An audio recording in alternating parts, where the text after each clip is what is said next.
Hi friends, welcome to channel. Karthigai Deepam சீரியலில் ரொம்பவே பரபரப்பாக அண்ட் ரொம்பவே பார்த்தீங்கன்னா திகிலாகவே போயிட்டுருக்குன்னு தான் சொல்லணும்.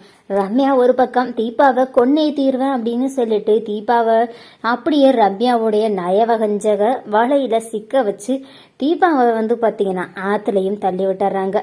இது தெரியாமல் தீபா அந்த ஒரு பேரலுக்குள்ளர நம்மளை ரம்யா காப்பாற்றுவா, ரம்யா கயத்தை பிடிச்சிட்டு இருப்பா அப்படின்னு சொல்லி நினச்சிக்கிட்டு இருக்காங்க. ஆனால் அதுதான் இல்லை, ரம்யா தள்ளி விட்டுறாங்க. ஸோ தீபா ஆற்றுல அடிச்சுட்டு போயிட்டு இருக்காங்க. அண்ட் அதுக்கப்புறம் என்ன நடக்குதானா, கார்த்தியும் ஒரு வழியாக தீபாவுடைய ஃபோட்டோ காமிச்சு எல்லா கோவிலையும் தேடி கடைசியாக ஒரு கோவிலில் ஒரு அம்மா சொல்லிடுறாங்க. இந்த வழியாக தான் இப்போ தான் கொஞ்சம் நேரத்துக்கு முன்னாடி இந்த பொண்ணை நான் பார்த்தேன். ஒரு பொண்ணு கூட்டிகிட்டு போனாங்க. அந்த பொண்ணு பேர் கூட ஏதோ அம்மோன்னு சொன்னாங்க அப்படின்னு சொல்லிட்டு அங்கே கோவிலில் சாமி கும்பிட்டு இருந்த ஒரு பொண்ணு சொல்லிடுறாங்க. இதை கேட்டோடனே கார்த்திக்கு பயங்கர ஷாக் ஆகுது. ரம்யாவுக்கு கால் பண்ணுறாங்க. ஆனால் ரம்யா காலை எடுக்கலை. சீக்கிரம் கார்த்தி ஃபோன் பண்ணிகிட்டே இருக்கான். எப்படியும் கார்த்தி இந்த இடத்த கண்டுபிடிச்சி இங்கே வந்தாலும் வந்துடுவான். அதுக்குள்ளேயும் நம்ம இங்கே இருந்ததுக்கான எந்த அடையாளமும் இருக்கக்கூடாது. கார்த்தி இதே இடத்துக்கு வந்தாலும் இங்கே எதுவுமே இருக்கக்கூடாது. தீபாவை தண்ணியில் தள்ளி விட்டுட்டான். தீபா தண்ணியில் போயிட்டு இருக்கா. இதுக்கப்புறம் அவ பொழைக்க மாட்டா. இந்த கார்த்தி இந்த இடத்துக்கு இங்கே இருக்கிற எதையுமே பார்த்து கண்டுபிடிச்சிடக்கூடாதுன்னு சொல்லிட்டு அந்த இடத்த காலி பண்ணிட்டு அங்கேருந்து ரம்யா வேறு வழியாக ஓடிக்கிட்டு இருக்காங்க. அதாவது வந்த வழியாக வராமல் வேறு வழியாக.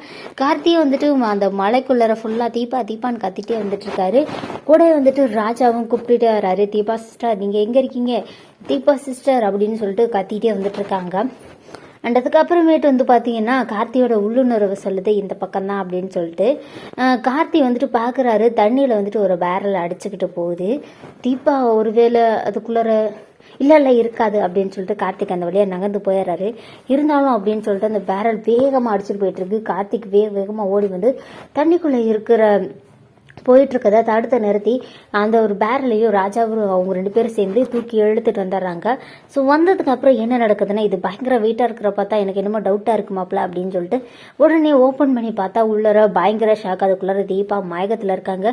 கார்த்திக் ஒரு செகண்ட் அந்த இடத்துல பயங்கரமாக கத்தி அழ ஆரம்பிச்சாரு தீபான்னு சொல்லிட்டு. அண்ட் அதுக்கப்புறம் என்ன நடக்குது அப்படின்னு பார்த்தீங்கன்னா, தீபாவை பேரலுக்குள்ளேருந்து தூக்கிட்டு வேகமாக ஹாஸ்பிட்டலுக்கு தூக்கிட்டு ஓடுறாங்க கார்த்தி. உடனே இந்த தகவல் மீனாட்சிக்கு கிடச்சிருது. மீனாட்சி மைத்திலின்னு சொல்லிட்டு மொத்த பேருமே ஹாஸ்பிட்டலுக்கு ஓடி வராங்க. ஹாஸ்பிட்டலுக்கு வந்ததுக்கப்புறம் என்ன நடக்குதுன்னா, என்னாச்சு கார்த்தி தீபாவுக்கு அப்படின்னு சொல்லி கேட்குறாங்க. நான் எல்லாத்தையுமே அப்புறம் சொல்கிறேன் அப்படின்னு சொல்லி தீபாவுக்கான ட்ரீட்மெண்ட்டை ஸ்டார்ட் பண்ணிடுறாங்க. ஸோ தீபாவுக்கு ட்ரீட்மெண்ட் போயிட்டுருக்கு. ஸோ செம்ம இன்ட்ரெஸ்ட்டாக இருக்குன்னு சொல்லணும் கார்த்திகை தீபம் சீரியல். இந்த வீடியோ உங்களுக்கு பிடிச்சிருந்தா லைக் பண்ணுங்கள், ஷேர் பண்ணுங்கள்.